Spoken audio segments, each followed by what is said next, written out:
Hi guys, स्वागत है आपका फिर से एक नए वीडियो में। और इस वीडियो में हम पढ़ने वाले हैं English grammar parts of speech का अगला टॉपिक, जो कि है रिफ्लेक्सिव प्रोनाउन। इसके पहले के भी सारे टॉपिक जो है हम कवर कर चुके हैं, और आपको अगर वीडियो देखना है तो लिंक डिस्क्रिप्शन में दिया हुआ है, आप वहां से देख सकते हैं। तो बिना देरी के इस वीडियो को हम शुरू करते हैं, ठीक है।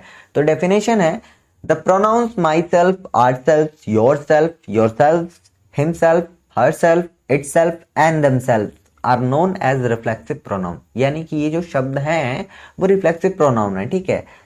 These pronouns reflect the action of the verb on the subject itself. यानी कि ये प्रोनाउन क्या करते हैं, एक्चुअली ये जो वर्ब का जो एक्शन है ना, वो सब्जेक्ट के ऊपर ही रिफ्लेक्ट कर देते हैं।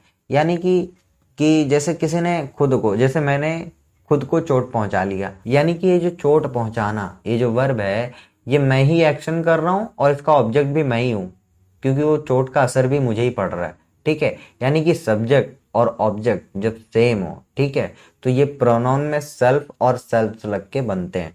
सिंगुलर पर्सनल प्रोनाउन के अंत में सेल्फ तथा प्लूरल में सेल्फ लगाकर जो प्रोनाउंस बनाए जाते हैं उन्हें हम रिफ्लेक्सिव प्रोनाउन कहते हैं। जैसे अब यहाँ पे समझिए, पर्सनल प्रोनाउन में आपने क्या देखा था, I, we, you, he, she, it, they, ठीक है। अब रिफ्लेक्सिव, आई का जो रिफ्लेक्सिव प्रोनाउन है वो माई सेल्फ, वी का आर सेल्फ, यू का योर सेल्फ, ही का हिम सेल्फ, शी का हर सेल्फ, इट का इट सेल्फ, दे का देम सेल्फ, और यू के लिए प्लूरल में अगर बनाना है तो योर सेल्फ हो जाएगा, ठीक है। तो ये थे एग्जाम्पल, ताकि आपको मैं समझा सकूं अच्छे से।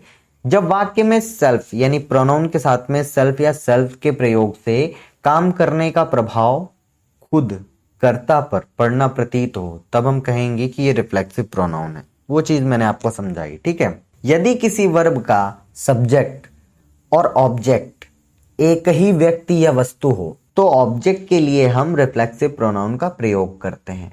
यानी कि समझ रहे हो, यानी कि सब्जेक्ट और ऑब्जेक्ट एक ही वस्तु हो। जैसा कि मैंने कहा कि मैंने खुद को चोट पहुंचा ली, तो मैं ही ऑब्जेक्ट भी हूं और मैं ही सब्जेक्ट भी हूं। तो सब्जेक्ट के लिए तो मैंने आई लिख दिया, लेकिन अब मैं ऑब्जेक्ट हूं ना, तो ऑब्जेक्ट के लिए फिर मैंने प्रोनाउन में से माई सेल्फ निकाल लिया कि आई हर्ट माई सेल्फ, मैं खुद को चोट पहुंचाता हूं, ठीक है। एग्जाम्पल की मदद से समझते हैं, he spoiled himself, he spoiled himself, ठीक है। दूसरा, you hurt your self, we ruined ourself, they fought among themself, ठीक है। तो ये एग्जाम्पल थे जिसकी मदद से आप समझ सकते हो, ही स्पॉइल्ड हिमसेल्फ यानी कि उसने खुद को यानी अपने आप को बर्बाद कर लिया, ठीक है। यानी कि उसने स्पॉइल किया, जो वर्ब किया है स्पॉइल यानी बर्बाद करना, वो खुद कर भी रहा है और उसका प्रभाव भी उसी पे पड़ रहा है, ठीक है। तो यहाँ पे इसीलिए ये जो ऑब्जेक्ट बना है वो हिम सेल्फ बना है, यानी प्रोनाउन के साथ में सेल्फ लग गया, ठीक है। तो यही रिफ्लेक्सिव प्रोनाउन का मेन। अब हम चलते हैं अपने अगले टॉपिक के ऊपर, जो कि है एम्फेटिक प्रोनाउन, ठीक है। तो एम्फेटिक प्रोनाउन बहुत ही मजेदार है, ये भी आपको बहुत आसानी से समझ में आएगा। डेफिनेशन देखते हैं, emphatic pronouns are pronouns used for sake of emphasise on nouns और प्रोनाउंस। यानी कि जब रिफ्लेक्सिव प्रोनाउन का प्रयोग नाउन या प्रोनाउन पर जोर देने के लिए किया जाता है, तब ऐसा प्रोनाउन एम्फेटिक प्रोनाउन कहलाता है। यानी जो अभी अभी आपने पढ़ा है ना रिफ्लेक्सिव प्रोनाउन, ठीक है, वो एकदम से वो एम्फेटिक बन जाएगा। कब, अब यही चीज आप अगर समझ गए ना, तो आप कभी कंफ्यूज नहीं होगे कि रिफ्लेक्सिव प्रोनाउन क्या है और एम्फेटिक प्रोनाउन क्या है, क्योंकि दोनों दिखते एक जैसे हैं पर इस्तेमाल जो है वो अलग अलग होते हैं। मतलब दोनों दिखते एक जैसे हैं पर इस्तेमाल अलग अलग जगह होते हैं, तभी हमें पता चलता है कि ये रिफ्लेक्सिव है और ये एम्फेटिक है। समझिएगा ध्यान से। रिफ्लेक्सिव प्रोनाउन का प्रयोग हमेशा अपने आप को, ऐसा अपने आप को के लिए किया जाता है। जैसे ही स्पॉइल्ड हिमसेल्फ, उसने अपने आप को बर्बाद कर लिया। तो यहाँ पे देखिए, ये हिमसेल्फ जो है वो रिफ्लेक्सिव प्रोनाउन है, ठीक है। अब जबकि हम पढ़ रहे हैं एम्फेटिक प्रोनाउन, तो एम्फेसाइज, यहाँ पे वर्ड जो है एम्फेटिक, वो है एम्फेसाइज के लिए। एम्फेसाइज यानी कि एकदम से कहते हैं ना कि उस पे पूरा का पूरा एम्फेसाइज हो जाए, दबाव पड़ जाए, ठीक है।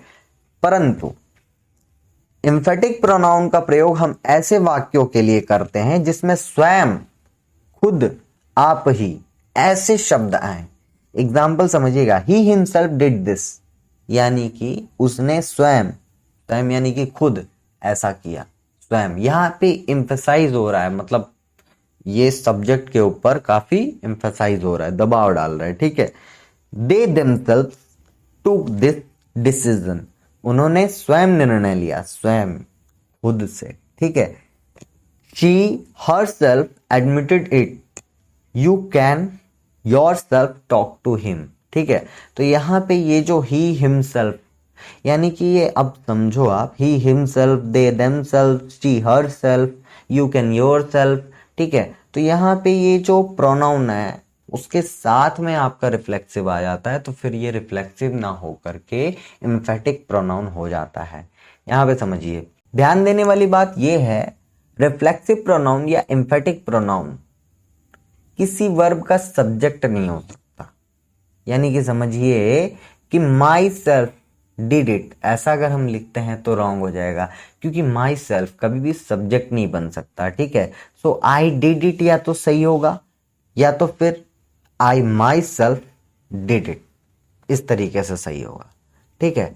यानी कि समझना यही था कि रिफ्लेक्सिव प्रोनाउन हो या एम्फेटिक प्रोनाउन हो, ये कभी भी सब्जेक्ट नहीं बन सकता। तो कभी भी ऐसा नहीं लिखना है आपको। आपको कभी भी या तो आप आई डिड इट लिख सकते हो, या फिर आई माई सेल्फ डिड इट, ठीक है। यानी मैंने स्वयं, खुद से किया।